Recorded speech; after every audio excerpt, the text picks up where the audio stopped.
Israel and Hamas dig in after Sinwar's death, escalating Gaza conflict. Hamas confirmed Friday that its leader Yahya Sinwar was killed by Israeli forces in Gaza, while reaffirming that no hostages taken from Israel will be released until a ceasefire is established and Israeli forces withdraw. This declaration stands in stark contrast to Israeli Prime Minister Benjamin Netanyahu's vow that the military will continue fighting until hostages are freed and Hamas is dismantled. Sinwar, a key architect of Hamas's operations, was killed during a frontline encounter with Israeli forces. Khalil al-Hayya, Hamas's deputy leader based in Qatar, lauded Sinwar as a hero who fought until the last moment, vowing that the group will not negotiate the release of hostages until aggression on Gaza ceases. A video circulated by the Israeli military appears to show Sinwar's last moments, covered in dust in a damaged building, raising his hand in defiance. Sinwar's death has been hailed as a significant moment by world leaders such as US President Joe Biden, who sees it as a potential turning point for ceasefire talks. US Defense Secretary Lloyd Austin also emphasized the opportunity it presents for stabilizing Gaza. Nevertheless, the opposing stances of Hamas and Israel have led to a deepened deadlock in negotiations.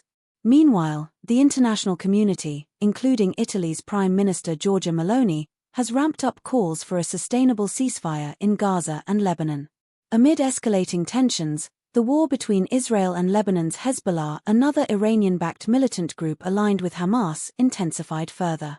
Hezbollah's recent use of precision-guided missiles and explosive drones has sparked more clashes, especially after Israel's earlier airstrike that killed Hezbollah's leader, Hassan Nasrallah. Over 1 million people in Lebanon have been displaced by Israeli airstrikes and ground operations, while Hezbollah's rocket attacks have forced tens of thousands of Israelis from their northern homes. Israel has vowed to continue its military operations both in Gaza and southern Lebanon until its goals of weakening both Hamas and Hezbollah are achieved. Despite these efforts, the humanitarian crisis in Gaza deepens, with over 42,000 Palestinians killed since the conflict began, and 90% of the population displaced.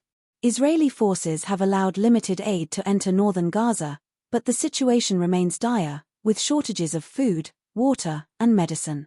In Lebanon, Hezbollah's intensified rocket attacks have marked a dangerous new phase in the conflict, particularly after its precision drone strike deep inside Israeli territory killed 4 soldiers and injured dozens. Israel has now activated additional reserves and is reinforcing its military presence in the north to confront Hezbollah's ongoing missile strikes.